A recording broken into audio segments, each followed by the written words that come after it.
সকলকে উষ্ণ সুপ্রভাত জানিয়ে শুরু করলাম আজকের ব্লগটি। আজ আমাদের পাঞ্জাবের দ্বিতীয় দিন।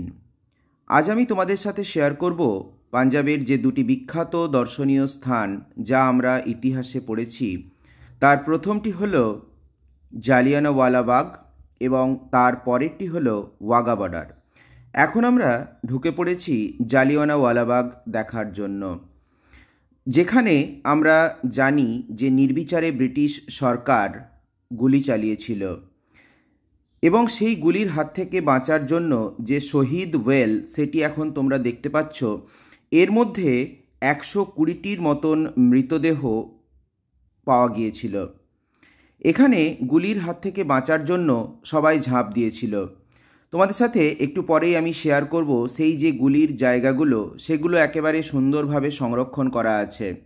এখানে দেখো ইংরেজিতে লেখা আছে 120টা মৃতদেহ সেখান থেকে সংগ্রহ করা হয়েছিল।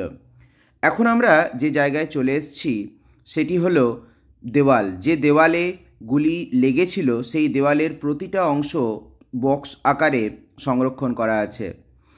এখন হয়ে গেছে সন্ধেবেলা। এখানে প্রত্যেক দিন সন্ধেবেলায় দেখানো হয় লেজার শোয়ের মাধ্যমে সমস্ত ঘটনাটা। এবং আরও একটি গ্যালারি রয়েছে যেখানে প্রত্যেকটি চিত্রকে সুন্দরভাবে ফুটিয়ে তোলা হয়েছে এবং তাদের যে ব্রিটিশ সরকারের যে নির্বিচারে অত্যাচার তার বর্ণনা সুন্দর এবং রোমাঞ্চিতভাবে তুলে ধরা হয়েছে দর্শকদের সামনে। এরপর আমরা এখানে ঘুরে চলে যাব ওয়াঘা বর্ডার দেখতে বিকেলবেলায়। সকলেই জানো ওয়াঘা একটি গ্রামের নাম, যেটি সীমান্ত পারাপার করার একটি রাস্তা। ভারত ও পাকিস্তানের রেল স্টেশনের কাছাকাছি অবস্থিত এটি। 1947 সালে স্বাধীনতার সময় সীমান্ত পার করে পাকিস্তানে প্রবেশ করতে হতো।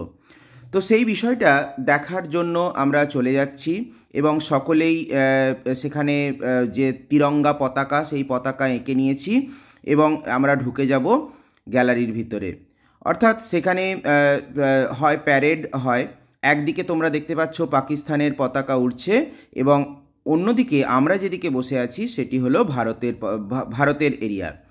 তো এখানে সবাই বসে গেছে প্যারেড দেখার জন্য, যেটি বিকেলবেলা হয়ে থাকে এবং এতটাই থ্রিলিং ব্যাপার, তো সামনাসামনি না দেখলে তোমরা বুঝতে পারবে না। যদিও ব্যাকগ্রাউন্ডে যে গানটি বাজছিল সেই গানটি ছিল খুবই সুন্দর এবং রোমাঞ্চিত, আমি তোমাদের শোনাতে পারছি না। এবং এই যে বিএসএফের কর্মীটাকে দেখছো, ইনি সকল বিষয়টাকে কন্ট্রোল করছিলেন। এখানে ডান্স হচ্ছে এবং সেই ডান্সে শুধুমাত্র মেয়েরাই ভাগ নিতে পারে।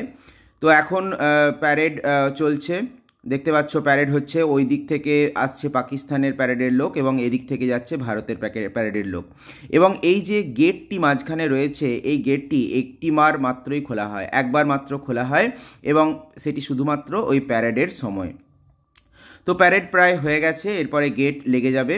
আমাদেরও দেখা হয়ে গেছে। একবার তোমাদেরকে পাকিস্তান এবং ভারতের যে বর্ডার, যেটি পাঞ্জাবের ওয়াঘা বর্ডার নামে পরিচিত, সেই স্থানটি তোমাদেরকে একবার দেখিয়ে দিলাম। এখানে এটি হলো একটি চাষের জায়গা।